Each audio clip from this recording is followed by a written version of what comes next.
అనంతపురం జిల్లా కళ్యాణదుర్గంలో ఎన్టీఆర్ 29వ వర్ధంతి వేడుకలు ఘనంగా నిర్వహించిన ఎమ్మెల్యే సురేంద్రబాబు.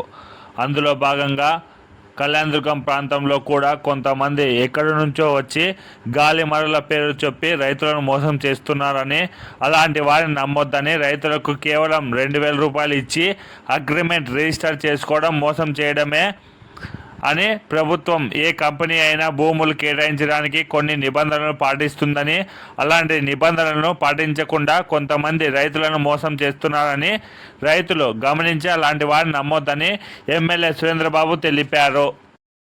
ఏర్పాటు చేస్తాం.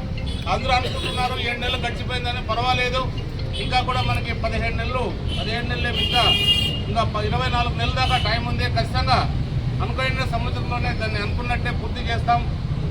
అలాగే అభివృద్ధి కార్యక్రమాల్లో కూడా అన్నీ కూడా మొదలవుతున్నాయి.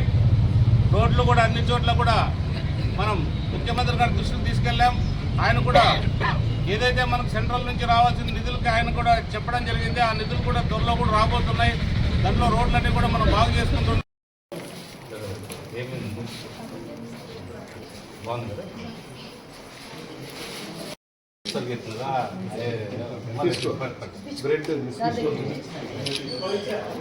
స్కూల్కి పోతున్నావా లేదా? పేరు ఏమైందమ్మా? ఆరోగ్యము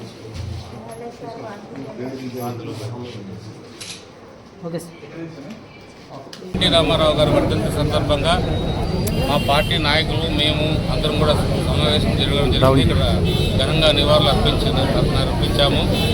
ఏదేమైనా కూడా ఎన్టీ రామారావు గారి స్ఫూర్తితో మేమందరం కూడా కొనసాగుతున్నాం.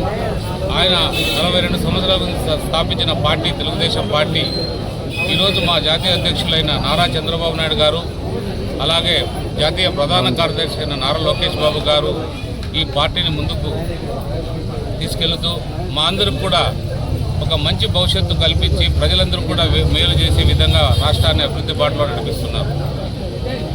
ఎందుకంటే గడిచిన 5 ఏళ్లలో పూర్తిగా రాష్ట్రం సర్వనాశనం చేసి పెట్టారు.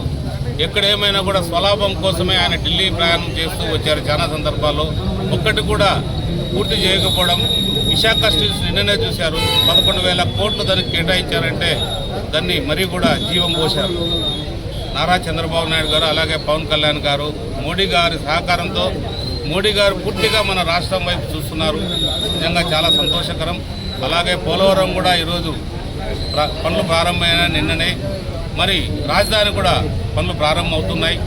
అన్నీ కూడా మంచి అభివృద్ధి బాటలో మనం పయనిస్తున్నాం. మన రాష్ట్రం గడిచిన 5 ఏళ్లలో ఎంతైతే వెనుకబాటు జరిగిందో ఇంకా కూడా మన అభివృద్ధి కావాలంటే ఇంకొక 10-15 సంవత్సరాలు కూడా కష్టపడితే తప్ప మన రాష్ట్రం ముందున్న కళ రాదనేది అందరికీ కూడా తెలుసు. ఏదేమైనా కూడా మన చంద్రబాబు నాయుడు గారి సహకారం పూర్తిగా ఆయన అయితే ఏ విధంగా విజన్ 2047 ఏదైతే ఉందో ఆ విజన్ ప్రకారం మనం అందరం కూడా నడుచుకుంటే బాధ్యత మన అందరిపైన ఉంది. ఖచ్చితంగా అదే బాటలో అందరం కూడా పయనిస్తామని ఆశిస్తున్నాం.